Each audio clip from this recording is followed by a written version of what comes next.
بسم الله الرحمن الرحيم. يا أيها المزمل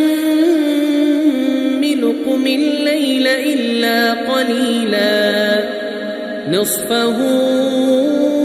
أو انقص منه قليلا أو زد عليه ورتل القرآن ترتيلا إنا سنلقي عليك قولا ثقيلا إن ناشئة الليل هي أشد وطئا وأقوم قيلا إن لك في النهار سبحا طويلا واذكر اسم ربك وتبتل إليه تبتيلا رب المشرق والمغرب لا إله إلا هو فاتخذه وكيلا واصبر على ما يقولون واهجرهم هجرا جميلا وذرني والمكذبين أولي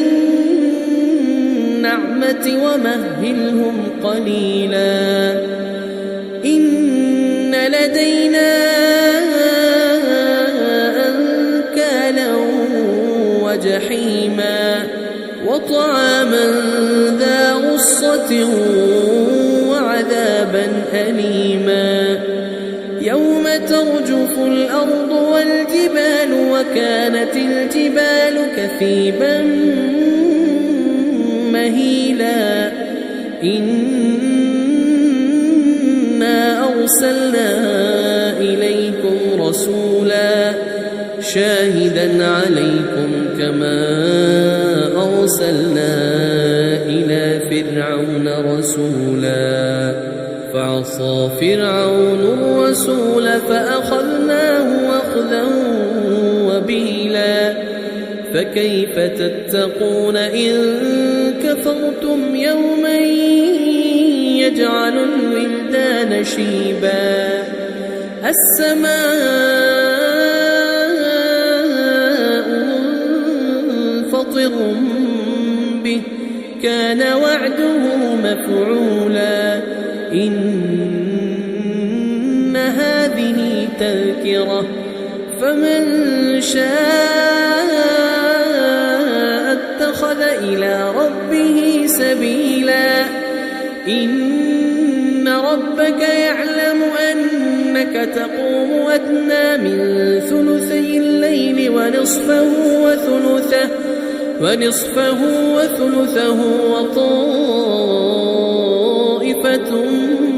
من الذين معك والله يقدر الليل والنهار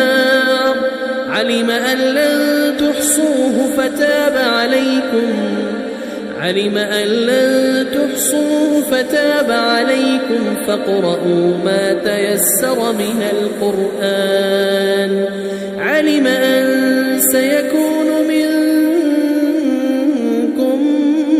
مرضى وآخرون يضربون في الأرض يبتغون من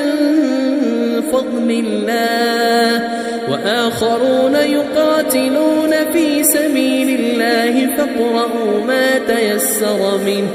وأقيموا الصلاة وآتوا الزكاة وأقرضوا الله قرضا حسنا وما تقدموا لأنفسكم من خير تجدوه عند الله هو خيرا وأعظم أجرا واستغفروا الله